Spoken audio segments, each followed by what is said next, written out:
जय श्री कृष्णा जी। राधे राधे। आप सबको मेरा ढेर सारा राम राम और प्यार भरा नमस्कार। आज मैं आपको वट सावित्री व्रत कथा सुना रही हूँ। इस कथा को बड़ पूजन की कथा व सत्यवान सावित्री की कथा के नाम से भी जाना जाता है। तो आप बड़े प्रेम भाव और श्रद्धा से सुनिए वट सावित्री व्रत कथा। वट देव वृक्ष है।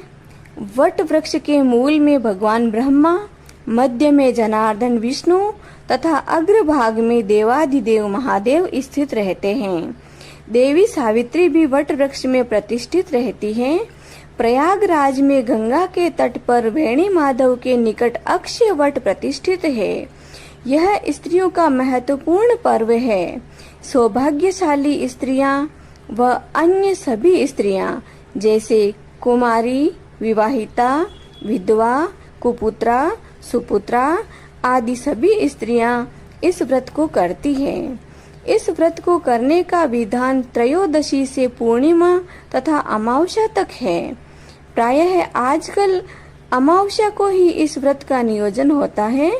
इस दिन सुहागन स्त्रियां वट वृक्ष के पत्तों से आभूषण बनाकर पहनती हैं। तो अब हम वट सावित्री व्रत कथा सुनते हैं। बोलिए भगवान विष्णु की जय। बोलिए ब्रह्मा विष्णु महेश की जय। सावित्री देवी की जय। पतिव्रता देवी सावित्री की जय। मद्र देश में अश्वपति नाम के एक राजा थे। उस राजा के कोई संतान नहीं थी। राजा ने संतान प्राप्ति के लिए ब्रह्मा जी की पत्नी सावित्री देवी को प्रसन्न करने के लिए व्रत तप करने शुरू कर दिए थे। 12 वर्ष तक तप करने के बाद सावित्री माता प्रसन्न हुई और राजा से कहा कि तेरे भाग्य में कोई संतान नहीं लिखी हुई है, लेकिन तेरी तपस्या से मैं बहुत ही प्रसन्न हूँ, जिससे तेरे एक लड़की का जन्म होगा। सावित्री माता के आशीर्वाद से उसे एक लड़की संतान रूप में प्राप्त हुई। राजा ने उसका नाम भी सावित्री रख दिया। सावित्री दिनों दिन बड़ी होती गई। वह इतनी सुंदर व गुणवान थी कि इसके समान पृथ्वी पर दूसरी कोई कन्या नहीं थी। कोई भी राजकुमार उसके साथ शादी करने के योग्य नहीं था।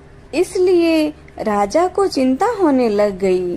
तब एक दिन राजा ने अपनी पुत्री सावित्री से कहा कि पुत्री, तेरे साथ में मैं प्रधान जी को भेज रहा हूँ। जो तुम्हें पसंद आए वह राजकुमार तुम ढूंढ लेना, फिर मैं तेरा विवाह उसके साथ कर दूंगा। राजकुमारी और प्रधान जी वर ढूंढने के लिए निकले। घूमते घूमते एक जंगल में पहुंच गए। वहां पर एक ऋषि का आश्रम था। वहां पर राजा धूम्रसेन अपनी पत्नी और पुत्र के साथ रहते थे। वह राजा अंधा होने से राज्य उसके हाथ से निकल गया था। राजा यहीं पर कुटिया बनाकर अपनी पत्नी व पुत्र के साथ रहकर भगवान का भजन करता था। उनके सत्यवान नाम का एक बेटा था। वह बहुत ही सुंदर तथा गुणवान था। सावित्री को वर के रूप में सत्यवान ही पसंद आया।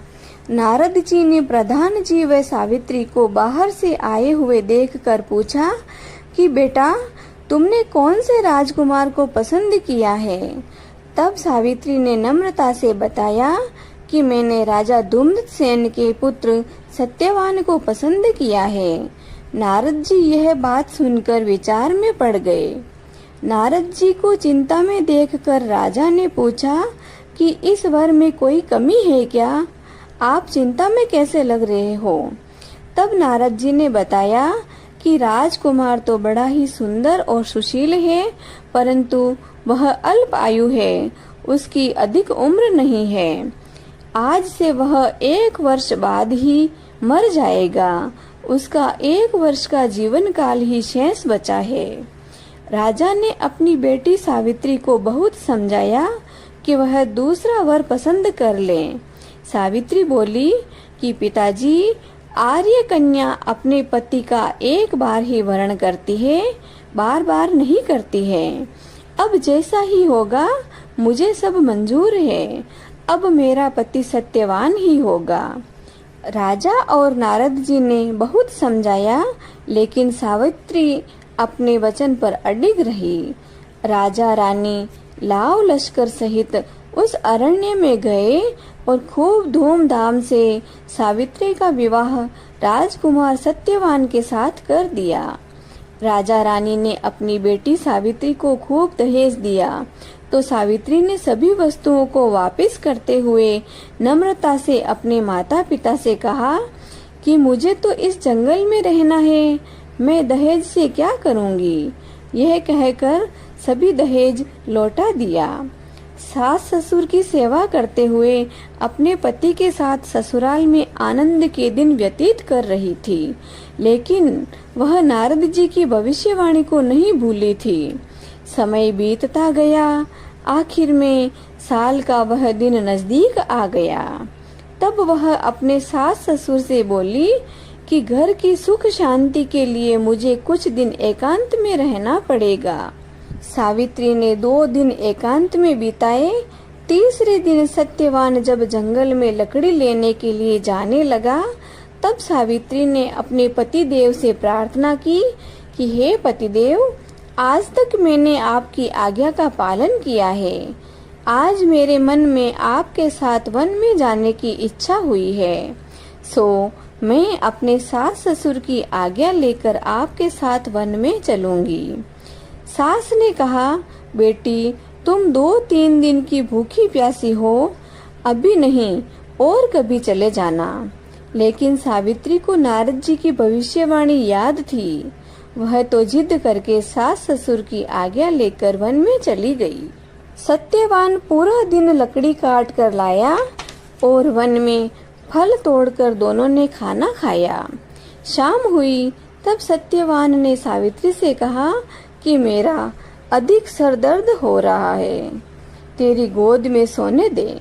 सावित्री को शंका हुई कि अब वह समय नजदीक आ गया है। सत्यवान को अपनी गोद में सुलाया और सत्यवान को नींद आने लगी तो सावित्री को एक आश्चर्य हुआ, क्योंकि उसके पास में एक बहुत ही काले रंग का आदमी आ रहा था। उसके हाथ में एक डोरी का फंदा था और वह सावित्री को बड़ा ही तेजस्वी लग रहा था। उसने देखा कि वह फंदा सत्यवान के गले में डालकर रस्सी से उसे खींच लिया और सत्यवान के प्राण ले लिए। जब सावित्री ने भी अपने बल से पूछा कि महाराज आप कौन हैं और ये क्या कर रहे हो, तब वह बोला कि मैं यमराज हूँ और तेरे पति के प्राण लेने के लिए आया हूँ। मेरे दूत तेरे पति के प्राण लेने के लिए बार बार आते हैं और तेरे पति का पुण्य देखकर उसके प्राण नहीं ले जा सकते, इसलिए अब मुझे स्वयं को आना पड़ा। अब तुम अपने पति के इस पार्थिव शरीर का दाह संस्कार कर और अपने सास ससुर के साथ अपने घर चली जाओ। सास ससुर की सेवा करना। इतना कहकर यमराज जाने लगे तो सावित्री भी उनके पीछे पीछे जाने लगी। यमराज ने देखा कि यह तो मेरे पीछे पीछे आ रही है। तब यमराज ने कहा, तुम मेरे पीछे पीछे क्यों आ रही हो? सावित्री ने कहा, मैं अपने पति के बिना कहाँ रहूंगी, आपके साथ चलूंगी तो शायद मुझे ज्यादा पुण्य होगा। सावित्री के ऐसे मीठे उत्तर से यमराज बहुत प्रसन्न हुए और यमराज ने कहा, तुम मुझसे एक वरदान मांग लो। तब सावित्री ने कहा, मेरे अंधे सास ससुर को आंखें और अपना राजपाट वापस दिला दो।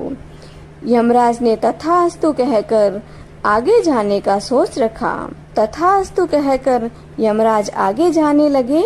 फिर भी सावित्री उनके पीछे पीछे जा रही थी। सावित्री ने उनका पीछा किया।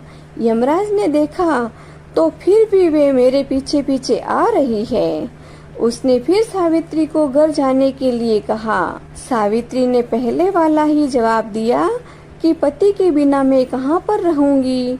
यमराज फिर उसकी बात से संतुष्ट हुए और दूसरा वर मांगने के लिए कहा। सावित्री ने दूसरे वरदान में अपने पिता का वंश बढ़ाने वाला भाई मांगा जो बहुत ही सुंदर और वीर हो। यमराज ने फिर तथास्तु कहा और आगे चल दिए। सावित्री ने फिर भी यमराज का पीछा नहीं छोड़ा।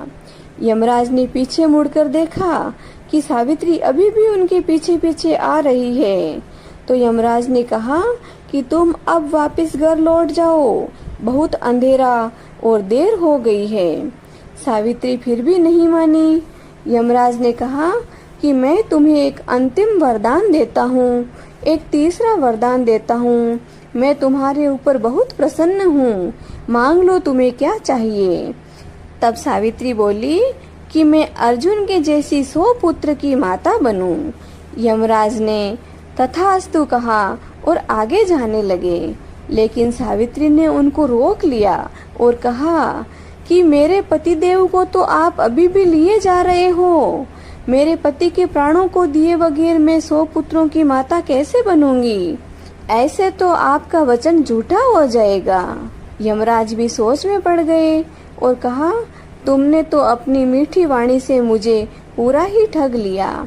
तुम्हारे पति के प्राण मेरे को वापस देने ही पड़ेंगे। यमराज तो सत्यवान को वापस प्राण देकर स्वर्ग में पधार गए। सावित्री वापस उसी वृक्ष के नीचे आई। पति सत्यवान गहरी नींद से उठ गए। सत्यवान ने अपनी पत्नी सावित्री से कहा कि आज तो मुझे बहुत गहरी नींद आई है। तब सावित्री ने उनके सिर पर हाथ फेरते हुए कहा कि हे प्रियेश्वर, ऐसी नींद तो किसी बैरी दुश्मन को भी नहीं आनी चाहिए। पति पत्नी दोनों घर के लिए रवाना हुए। इधर माँ बाप की आंखें वापस आ गई। इधर राज्य के प्रधान जी दौड़े दौड़े आए और कहा कि आप महल में पधारो और अपने राज्य को संभालो। मैं हाथी घोड़े पर आपको लेने के लिए आया हूँ। इधर सत्यवान और सावित्री भी घर पर पहुँच गए। अपने सास ससुर को पूरी बात बताई। माँ बाप और सास ससुर ने सावित्री को बहुत बहुत आशीर्वाद दिया। फिर सत्यवान और सावित्री ने राजपाट सहित बहुत वर्षों तक राज्य किया और अपने पिता के भी पुत्र हुआ और सावित्री का भाई हुआ। सावित्री भी यमराज के आशीर्वाद से 100 पुत्रों की माता बनी। यमराज जिस तरह से सावित्री पर प्रसन्न हुए, वैसे ही सभी पर प्रसन्न होना।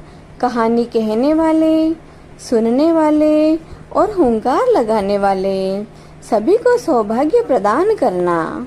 बोली पतिव्रता धर्म निभाने वाली, सौभाग्य देने वाली सावित्री मैया की जय। वट वृक्ष देवता की जय। जय श्री कृष्ण जी।